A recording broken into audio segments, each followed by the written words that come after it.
Hello dear students, मैं चैन sir आपके अपने यूट्यूब चैनल पर आपका स्वागत करता हूं। इस वीडियो में मैं आपके लेके आया हूं आपके जो हिस्ट्री का जो चैप्टर 8 है द मौर्यन एम्पायर। तो इसका जो कंप्लीट जो एक्सरसाइज का जो सॉल्यूशन है आपको इस वीडियो में देखने को मिलेगा, तो मेरे साथ इस पूरी वीडियो में बने रहिए। तो चलिए, जो फर्स्ट जो क्वेश्चन आपका आता है चूज द करेक्ट ऑप्शन वाले हैं, तो यहाँ पर आपका जो फर्स्ट जो क्वेश्चन है चूज द करेक्ट ऑप्शन में ए नंबर का कि अशोका गेव अप वार। अशोका जो है वार कब जो है गिव अप कर देते हैं, अपना वार नहीं करूंगा बोलते हैं। तो आपका फर्स्ट है after the battle of Magadha, after the battle of Kalinga, after he became old, या फिर आंसर आपका हो जाएगा कि after the battle of Kalinga. Kalinga के बाद वो कलिंगा की जो लड़ाई है उसके बाद वो अपना वार जो है वो गिव अप कर देते हैं। फिर आपका जो बी नंबर आता है कि it is widely believed that अर्थशास्त्र वाज रिटन बाय। अर्थशास्त्र किनके द्वारा लिखा गया है ऐसा माना जाता है, तो चंद्रगुप्त मौर्य, अशोका, या फिर आपका चाणक्य। तो उत्तर आपका क्या हो जाएगा, राइट आंसर आपका हो जाएगा चाणक्य। देन सी नंबर आता है कि चंद्रगुप्त चीफ मिनिस्टर हुआ। चंद्रगुप्त का चीफ मिनिस्टर कौन था, मेगास्थनीज था कि आपका बिंदुसारा था कि आपका कौटिल्य था। तो इसका आंसर हो जाएगा कौटिल्य, या फिर इसी को हम चाणक्य के रूप में भी जानते हैं। देन नेक्स्ट आता है आपका चूज द करेक्ट ऑप्शन में डी नंबर का कि Ujjain and Taxila were capital of. Ujjain और तक्षशिला किसका कैपिटल था, provinces in the Mauryan empire का, कि द मौर्यन एम्पायर का, कि यार आपका द शुंगा एम्पायर का, संगा जो एम्पायर है उसका था। तो ये जो है आपका प्रोविंसेस थे मौर्यन एम्पायर का, उसका कैपिटल हुआ करता था उज्जैन और तक्षशिला। फिर आपका नेक्स्ट आता है ई नंबर की धम्म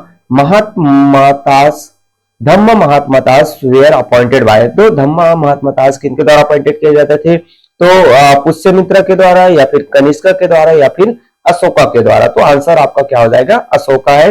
राजा अशोक थे, अशोका थे, उनके द्वारा जो धम्म महामतास है उनको क्या किया जाता था, अपॉइंटेड किया जाता था। देन नेक्स्ट आता है आपका कि जो फिलिंग द ब्लैंक्स वाले में Kautilya is also known as. जस्ट अभी हमने जो देखा था आपका जो मल्टीपल चॉइस में कि कौटिल्य है उनको किस नाम से जाना जाता है, चाणक्य के नाम से भी जाना जाता है। तो आंसर आपका हो जाएगा फिलअप में चाणक्य। देन नेक्स्ट आता है बी नंबर का कि dash was on the route between north and south India. तो उज्जैन या फिर तक्षशिला, तो आंसर में हो जाएगा Ujjain. Ujjain was on the route between north and the south India. तो बी का फिलअप क्या हो जाएगा, उज्जैन हो जाएगा। Then next Ashoka tried to spread the message of violence, या फिर धम्मा। तो आपको पता ही है, आपने जो है क्लासेस अटेंड किया है, वीडियोस देखी है, तो आपको पता होगा कि धम्मा है उसका जो मैसेज है वो स्प्रेड करते हैं, फैलाते हैं कौन, अशोका। देन नेक्स्ट आता है डी नंबर का Ashoka was the son of. किसका सन था, बिंदुसारा का, कौटिल्य का। तो ये तो बहुत इजी है, वो किसका था, बिंदुसारा का सन था। देन नेक्स्ट है ई नंबर का Ashoka inscription are also known as. Ashoka का इंस्क्रिप्शन मैन्युस्क्रिप्ट्स या फिर एडिक्ट्स के रूप में जाने जाते हैं, उसको हम एडिक्ट्स के रूप में जानते हैं। देन नेक्स्ट आता है मैच द कॉलम वाले क्वेश्चन। कॉलम ए से आपको कॉलम बी को मैच करना है। तो यहाँ पर डिफरेंट आपके जो कॉलम में दिए हुए ए में और इधर आपका बी है, तो आंसर में आपका आ जाएगा कॉलम ए में मेगास्थनीज है, तो ये जो है क्या थे, ग्रीक एम्बेसडर थे। फिर बी में बिंदुसारा है, तो वो आपका 7 नंबर के साथ मैच होता है, सन ऑफ चंद्रगुप्त मौर्य। जो चंद्रगुप्त मौर्य का जो बेटा था बिंदुसारा था। फिर डायनेस्टी, मतलब जो है डायनेस्टी में किसको मैच होगा, वो है 4th नंबर होगा, successive rulers belong to the same family. Then next the number है चंद्रगुप्त मौर्य। तो ये जो है हम इनको फाउंडेड मौर्यन एम्पायर, चंद्रगुप्त मौर्य ने ही मौर्यन जो एम्पायर है उसको फाउंड किया था, उसको स्टैब्लिश किया था। देन नेक्स्ट आता है पाटलिपुत्र। तो वो जो कैपिटल हुआ करता था मौर्यन एम्पायर का, या फिर मौर्यन जो प्रोविंसेस है उनका। देन सारनाथ पिलर है, तो सारनाथ पिलर्स में जो लायन जो कैपिटल्स है वो हमें देखने को मिलता है। देन नेक्स्ट आता है तक्षशिला। तो तक्षशिला जो है gateway to central Asia, central Asia का गेटवे हुआ करता था। देन लास्ट जो आता है 1 नंबर का कौटिल्य, तो उसका कॉलम बी में मैच होगा, 1st नंबर का सपोर्टेड चंद्रगुप्त मौर्य। तो इस तरीके से मैच द कॉलम है उसको भी मैंने आपके लिए मैच करके ला दिया है। नेक्स्ट आता है आपका put a right mark if the statement is correct and wrong mark if incorrect. अगर राइट है तो राइट का निशान लगाना है, रॉन्ग है तो रॉन्ग का निशान लगाना है। फर्स्ट आता है इसमें 4th नंबर का ए नंबर का कि empires usually do not have armies. ये आपका क्या है, रॉन्ग हो जाएगा, क्योंकि एम्पायर्स के पास भी अपना आर्मी हुआ करता था। और हमने देखा था भाई कि जो बिंदुसारा है, आपके जो चंद्रगुप्त मौर्य है, या फिर अशोका भी है, वो लड़ाई लड़ने गए थे अपनी आर्मियों के साथ। Then B Ashoka rule for only 3 months, ये तो आपका रॉन्ग है, ग्रेट रूरल था अशोका मौर्यन एम्पायर का। देन नेक्स्ट आता है आपका Ashoka try to spread the message of Dhamma in Sri Lanka, ये आपका ट्रू है, वो श्रीलंका में भी अपने जो मैसेज है उनको फैलाना चाहते थे और प्रयास भी किए। देन नेक्स्ट आता है डी नंबर का, the lion capital on the Sarnath pillar is known the national emblem of India, ये भी आपका राइट है। अभी हमें नेशनल सिंबल के रूप में जो है ये जो सारनाथ का जो पिलर पर जो लायन कैपिटल है वो हमें देखने को मिलता है। नेक्स्ट आता है आपका ई नंबर का कि Megasthenes road that Chandragupta Maurya slapped in the same room every day, तो ये आपका क्या हो जाएगा, रॉन्ग हो जाएगा। मेगास्थनीज ने लिखा था कि भाई चंद्रगुप्त मौर्य है वो अब सेम रूम में डेली नहीं सोता था, वो हर दिन अलग अलग रूम में बदलकर सोते थे ताकि कोई दुश्मन आकर उस पर अटैक ना कर सके। नेक्स्ट हमारा जो है project work related art integrated learning है, जिसमें आपका क्वेश्चन आता है कि find out about why and how Chanakya have Chandragupta become an empire, perform a small play with your classmates in class.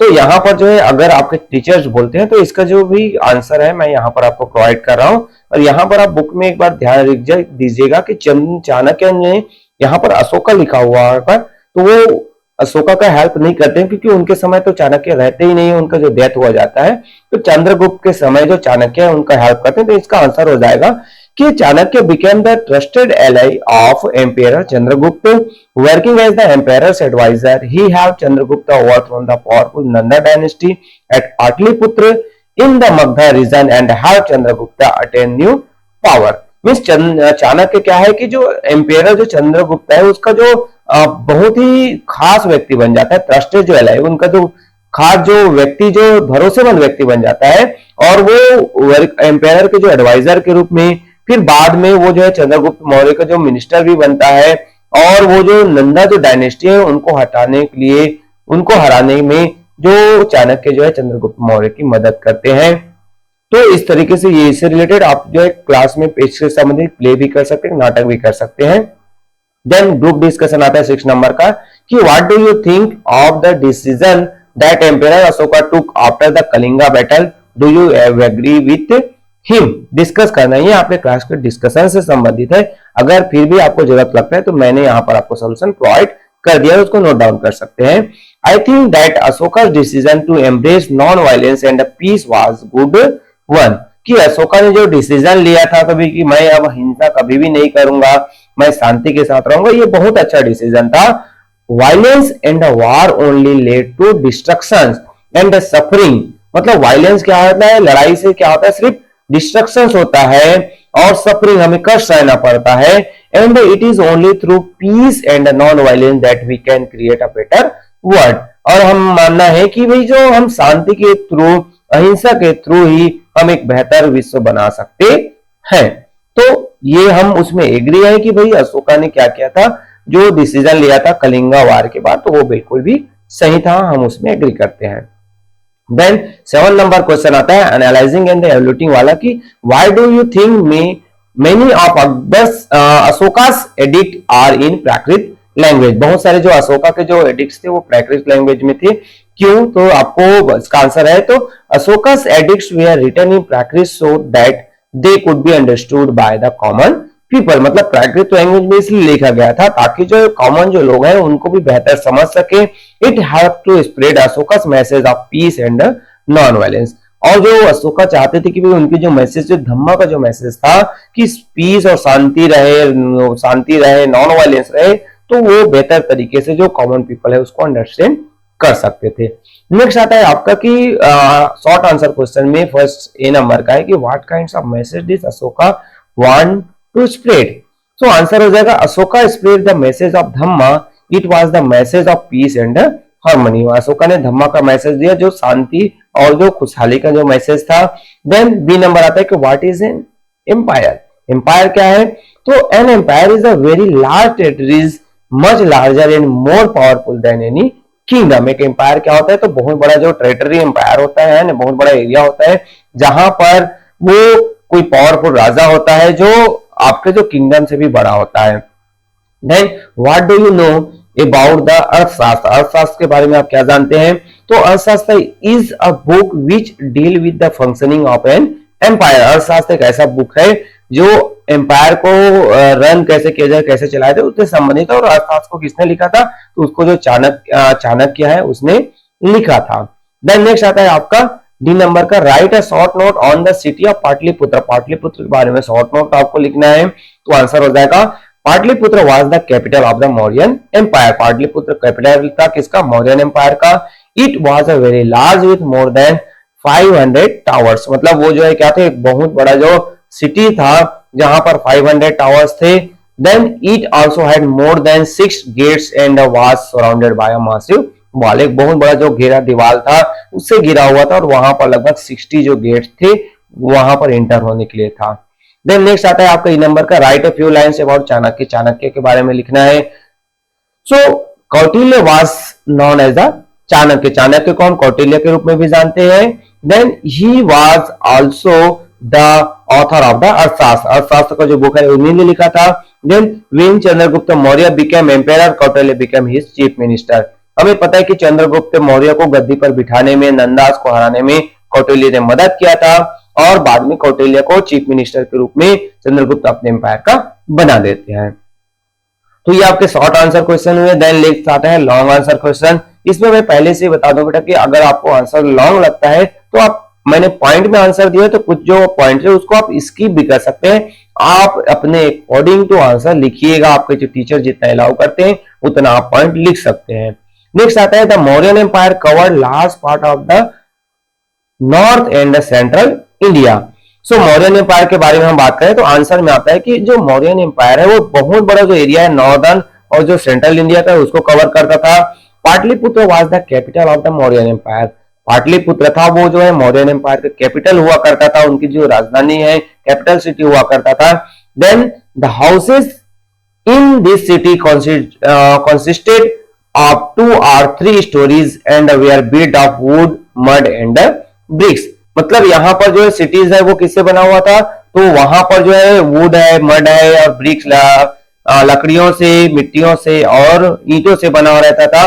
और वहां पर 2 या 3 स्टोरी, 2 फ्लोर्स या 3 फ्लोर्स के हाउसेस भी होते थे। तो ये आपके सिटीज के बारे में। और नेक्स्ट पीपल्स देखें तो the people living in different parts of the empire were different from each other in terms of clothing, eating habits, language spoken etcetera. मतलब पीपल जो वहां पर रहते थे तो अलग अलग पार्ट्स के लोग रहते थे, तो उनका क्लॉथिंग अलग अलग टाइप के कपड़े पहनते थे, खाने का भी हैबिट था वो अलग अलग था, लैंग्वेज भी अलग डिफरेंट टाइप के वो स्पोक करते थे, बोलते थे। तो ये पीपल्स के बारे में। नेक्स्ट जो हम लॉज के बारे में बात करें तो officers of the empire ensured that tax were collected from people.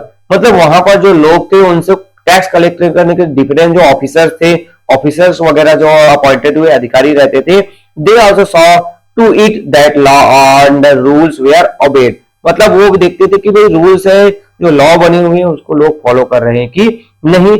अगर फॉलो नहीं करते तो पनिशमेंट करने का भी काम करते थे। देन नेक्स्ट आता है रूल्स। तो अपार्ट फ्रॉम ऑफिसर जो अधिकारी है उनको छोड़कर there were ministers who assist the empire. जो एम्पायर था, राजा था, उनको असिस्ट करने के लिए वहां पर मिनिस्टर भी बना हुआ था और फाइनल जो जजमेंट जो भी होता था वो एम्पायर ही देता था। तो इस तरीके से मौर्यन एम्पायर से रिलेटेड है।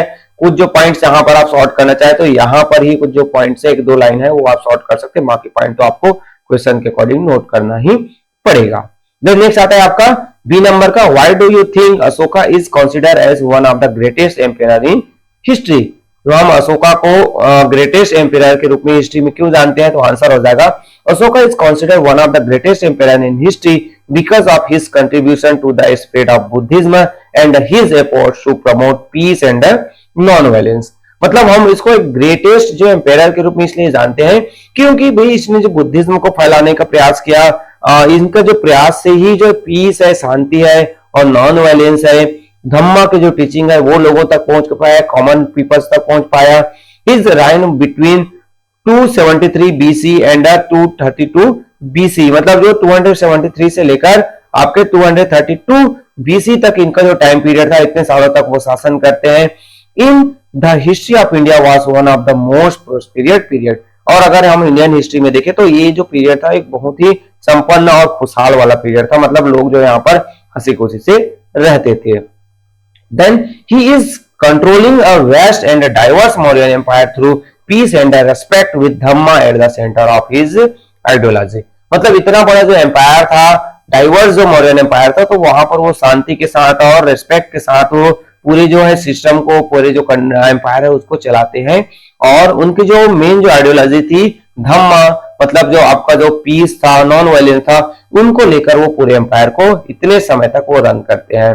देन नेक्स्ट आता है आपका लॉन्ग आंसर में जो लास्ट जो क्वेश्चन है आपका कि define the term empire and dynasty. आपको जो है एम्पायर और डायनेस्टी को डिफाइन करना है, उसका जो है मीनिंग बताना है। देन सिमिलरिटीज भी बताने हैं और डिफरेंसेस भी बताने हैं। तो इस पर एक 4 क्वेश्चन है। आपका एम्पायर का डेफिनेशन है, डायनेस्टी का डेफिनेशन है, फिर उसमें सिमिलरिटीज बताना है, फिर उसमें डिफरेंसेस बताना है। तो 4 क्वेश्चन एक में इंक्लूड है, तो आपको 4 आंसर हो जाएगा। तो यहां पर है आंसर में an empire is a large political entity that consisted of multiple territories or nation under the control of a single ruler और गवर्नमेंट। मतलब एम्पायर का होता है तो एक पॉलिटिकल जो सिंगल जो पॉलिटिकल जो भाग होता है जहां पर डिफरेंट जो टेरिटरीज है वो मिलकर बने होते हैं और एक ही सिंगल जो रूलर है या फिर गवर्नमेंट है कोई ऐसे एक ही शासक होता है उनका। देन डायनेस्टी में क्या होता है कि a dynasty is a sequence of rulers from the same family or line who hold power over a prolong period. मतलब डायनेस्टी में क्या होता है कि एक जो सेम फैमिली के ही एक जो रूलर्स बनते जाते हैं और वो एक कंटिन्यू पीरियड में एक के बाद जो है रूलर, जैसे चंद्रगुप्त मौर्य के बाद बिंदुसारा के बाद उसका जो बेटा है अशोका, उसके बाद उसका बेटा है वो बनेगा। तो इस तरीके से ये कहलाता है आपका डायनेस्टी। सिमिलरिटीज में बात करें दोनों में, सो while both dynasties and the empire can be used to describe a form of government that involve a single ruling entity। इस यहाँ पर क्या होगा कि डायनेस्टी है और एम्पायर है, दोनों क्या है गवर्नमेंट के फॉर्म को ही बताते हैं जहां पर एक सिंगल जो रूलर्स होता है वो रूल करता है। देन डिफरेंसेस की बात करें, दोनों में डिफरेंसेस क्या है, तो यहाँ पर जो क्राइटेरिया हम डिफरेंसेस देख रहे हैं तो डेफिनेशन है, तो सेम जो पॉइंट है यहाँ पर मैंने जो एम्पायर के बारे में जो लिखा है और जो डायनेस्टी के है उसके यहाँ पर आप नोट डाउन कर देंगे। सक्सेशन ऑफ पावर के बारे में देखें तो यहाँ पर हेरिडिटी रहता है और यहाँ पर एम्पायर में क्या हो सकता है मे और मे नॉट बी हेरिडिटीज। मतलब एक के बाद उनके जो फैमिली के मेंबर जो है रूलर्स बनेंगे, ऐसा आपके डायनेस्टी में होता है कि भाई मैं बना तो मेरा बेटा बनेगा, मेरी बेटी बनेगी या फिर मेरे रिलेटिव्स बनेंगे। बट एम्पायर में ऐसा हो भी सकता है और ऐसा नहीं भी हो सकता है। देन डिफरेंसेस में देखें तो इनके साइज में डिफरेंसेस होता है, can range from a small region to a large country. मतलब ये जो एक छोटा सा स्मॉल जो रीजन है वहां पर भी डायनेस्टी सिस्टम फॉलो किया जा सकता है और या फिर जो लार्ज कंट्री है वहां पर भी हो सकता है। बट एम्पायर में देखें तो can span multiple continent and include diverse culture and linguistic groups. Empire में क्या होता है कि वो जो है एक कॉन्टिनेंट से लेकर दूसरे कॉन्टिनेंट में भी फैला हो सकता है और साथ ही साथ जो डाइवर्स जो कल्चर होता है, जैसे हम बात करें मौर्यन एम्पायर था तो इंडिया में था, श्रीलंका में भी उनका जो एम्पायर है वो फैला हुआ था। तो इस तरीके से हम जो देखें तो यहाँ पर आपको डिफरेंसेस के क्राइटेरिया भी मैंने आपको नोट डाउन करवा दिए। तो यहाँ पर ये जो 4 जो पॉइंट था सभी का जो है आंसर मैंने आपके हेल्पिंग के लिए यहाँ पर प्रोवाइड कर दिया है। हो सकता है आंसर लॉन्ग हो क्योंकि यहाँ पर 4 क्वेश्चन एक ही में इंक्लूड है तो आपको उसके अकॉर्डिंग आंसर देना पड़ेगा। सो यहाँ पर बेटा आपका जो ये जो चैप्टर है वो कंप्लीट होता है। मेरे द्वारा आपको ये जो क्वेश्चन है उनके जो सोल्यूशन है आपको प्रोवाइड कर दिया गया है। होपफुली ये जो आपके लिए बहुत ही ज्यादा हेल्पफुल होगा। अगर वीडियो हेल्पफुल है तो वीडियो को लाइक करना ना भूलिए, अपने क्लास फ्रेंड के साथ भी शेयर कीजिए और अभी तक आपने चैनल को सब्सक्राइब नहीं किया तो सब्सक्राइब भी कर सकते हैं ताकि इसी तरीके से हेल्पिंग वीडियो मिलता रहे। So okay, thank you.